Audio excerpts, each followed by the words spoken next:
My humiliation led to kindness. So I'm going to share a story with you from my life that made it such an impression on me that had me question how I was looking at the world. And it also kind of gives more concreteness of Lensafarianism and using this as a way to move through time and a way to outgrow ourselves. In that, it's like, what are we going to get to when we're outgrowing ourselves spiritually?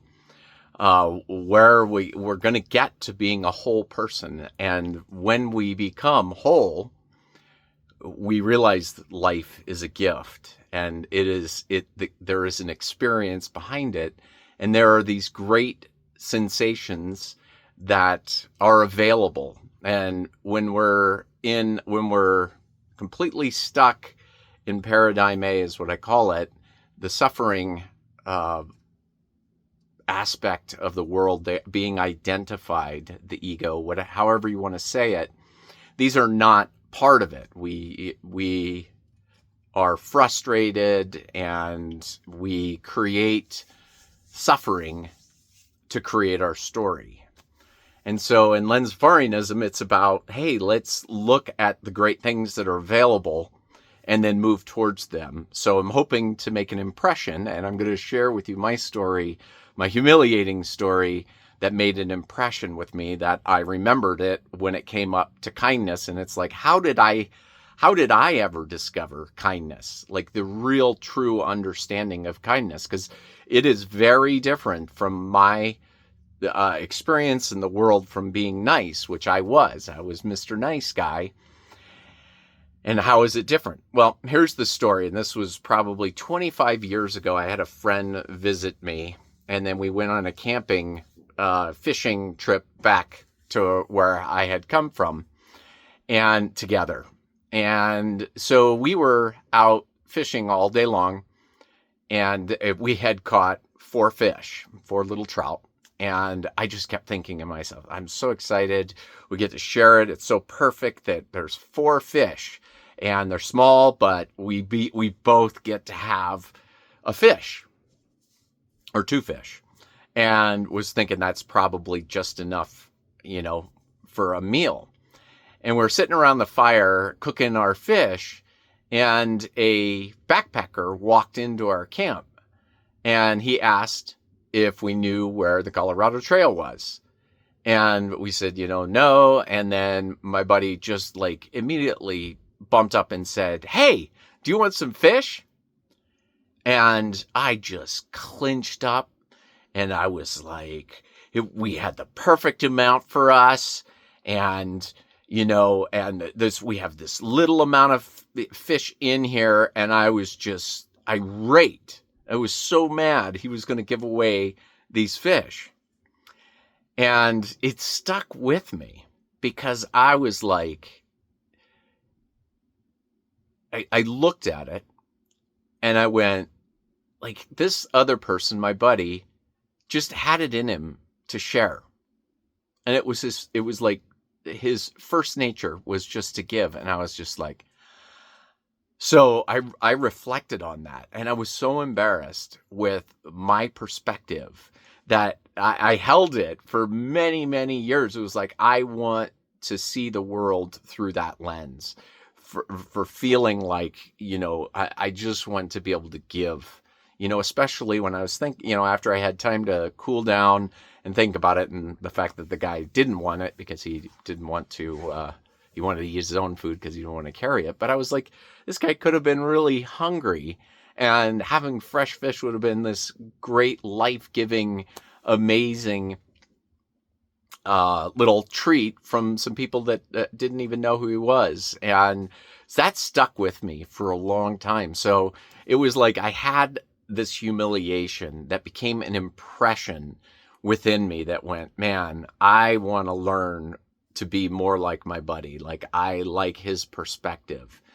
And so that just stuck with me forever.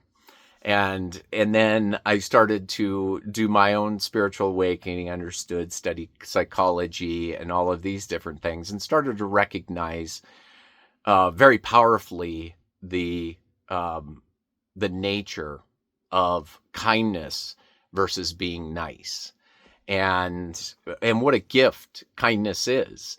Um, and so I wanted to share that story with you, and that's what I came to learn is. And that's the other thing about kindness is that oftentimes we try to pre-digest what kindness looks like. And, we try to look out and be like, oh, that was an act of kindness. This was an act of kindness. And sometimes it's not.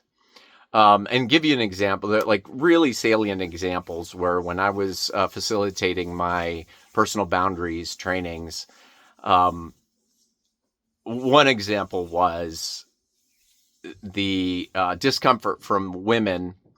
It was a library system that I taught, that I facilitated these, and then getting hit on people, or people hitting on them, and they would come up with excuses. They would do weasel thing. They would try to weasel it out. They would have signals with other people to have them come over, or they would wear a wedding ring to, stave off the attention. And what we were saying is that kindness is clear. So that means that when we're choosing, because it's not just about giving, it's not just about always giving. It's like we are part of this system as well. And so if our truth is, no, I don't, that's not what I'm here for. I'm not going to give you my phone number, and I don't need to weasel around about it. The word no is a complete sentence, and that is very clear. And so kindness is this, completely kind of different thing that, since we live in a world of paradigm A, oftentimes we celebrate the wrong things. We celebrate people being nice to each other, when in fact they should be more forthright, and they should be speaking their truth, and they allow other people to do that for them. And paradigm B is, that we love, and what we're doing when we're doing that is we are not worrying about ourselves or we're not caring for ourselves while we're caring for others, when it should be whole. Everybody is whole. And coming from a place of self-love is that I need to figure out what's right for me, and then I can communicate it with other people. And then you kind of just drop in. When you understand kindness, it may take some wiggling to get to kind of really know kindness, what is clear. So, sometimes it can get a little mushy. So like you say no, but it wasn't a clear no. It was just you were off or something like that. So then you could go back and apologize to somebody and say, maybe I kind of overstepped myself on this. And so we kind of are dialing it in. So the idea of Lensfarianism is to understand that we have these amazing sensations, and we can move towards them. So you can be impressed, just like I was impressed, but in a negative way, I was impressed, which is good. Negative, I don't want to say it was negative. It was great, because that just lit up my world and had me look at the world differently in my interaction with the world. But we can be impressed with the idea that this thing called kindness is out there. And when we know when we're in kindness, because it is in a momentary state of being, meaning that it's not a give and take. It's not a measurement tool. So kindness is an activation. That's what we give when we're giving clarity. It can be giving fish. It can be, these other giftings. And I wanted to share something from Chelsea. Another way she practices to make an impression within herself is to be able to give from a deeper sense. But it activates this sensation, kindness. And at the same time, we become both the activator and the receiver. So we really need to be able to receive at the same time. this sensation, and that sensation is kindness, and we can feel it. We can feel kindness. When kindness is activated, it is a feeling. And so I love this practice that Chelsea let me in on, and we've been practicing this gifting economy to where we're finding people who like to share with each other these things that could be valuable to the other person. Like, give an example of this.